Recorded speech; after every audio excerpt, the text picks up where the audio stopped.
que le mec n'avait pas la télévision. Mais par contre, ne lisait pas de livres. C'est alors le truc, où il se foutait de la gueule de Nico qui, à l'époque, n'avait pas encore ses bons copains qui s'est fait depuis.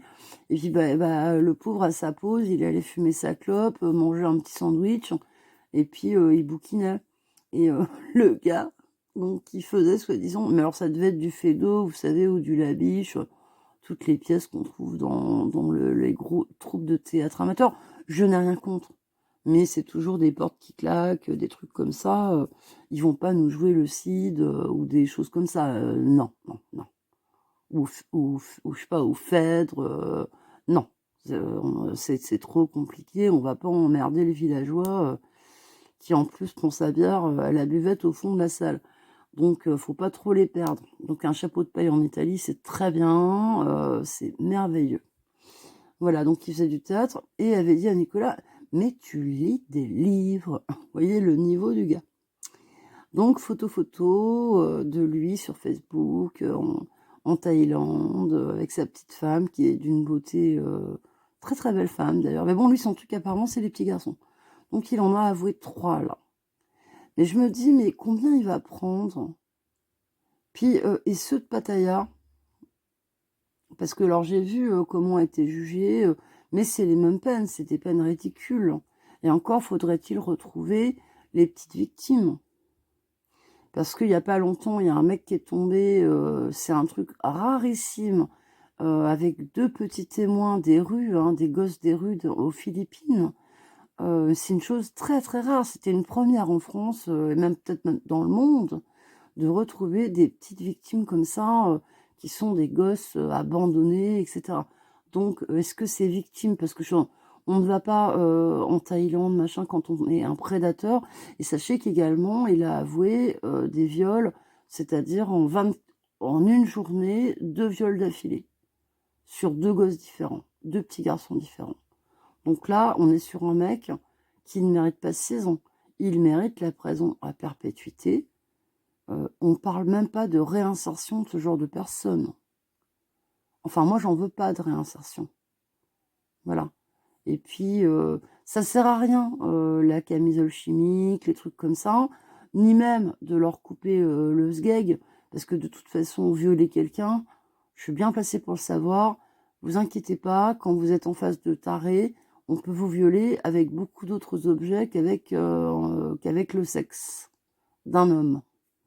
Voilà. Donc, c'était pour vous donner des nouvelles. En théorie, le procès devrait se dérouler l'an prochain. Je vous promets de vous y emmener et je vous promets également de vous montrer sa gueule.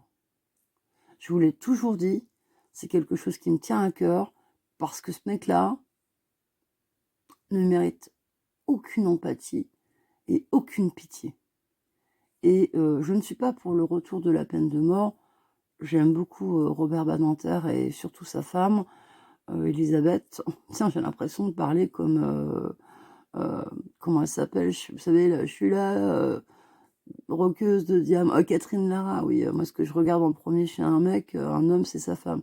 Je sais pas du tout, je suis pas lesbienne, mais je veux dire, voilà, j'aime beaucoup Elisabeth Badinter pour plein de raisons.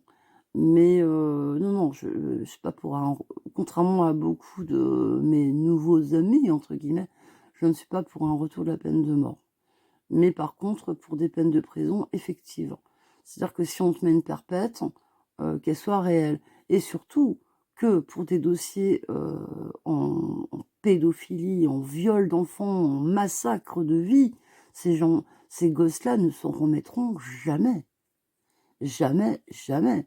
Moi, ma bipolarité, elle n'est pas arrivée de nulle part.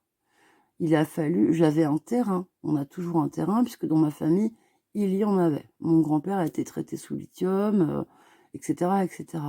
J'ai eu beaucoup de pendus, mon frère, mais d'autres aussi, de gens avec des pathologies psy. Mais il faut des facteurs déclenchants. Et moi, il y a eu de l'abandon, etc., mais il y a aussi eu ces facteurs-là.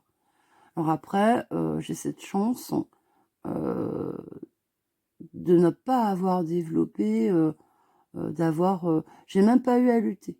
C'est-à-dire que je crois que mon cœur était assez pur. Ah ouais, l'autre, elle jette des fleurs.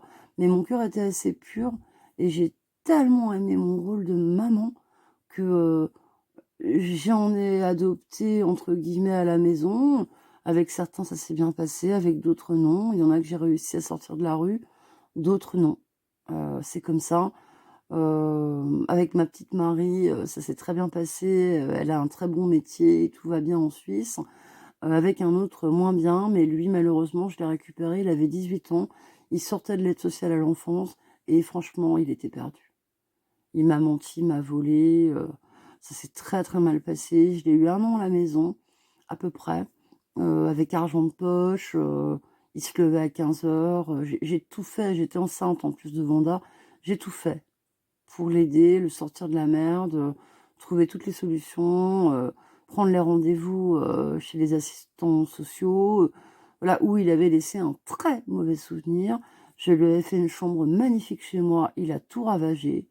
Voilà, puis il m'a volé, il m'a menti, ça a été une horreur.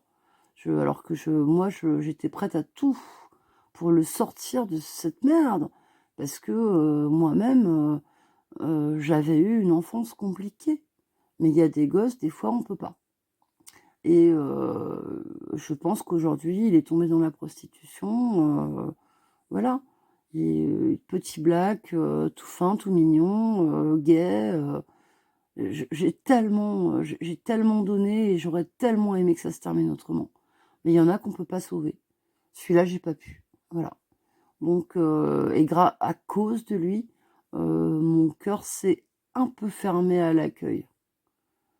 L'accueil de personnes à la maison, d'autant plus que maintenant j'ai une jeune enfant, hein.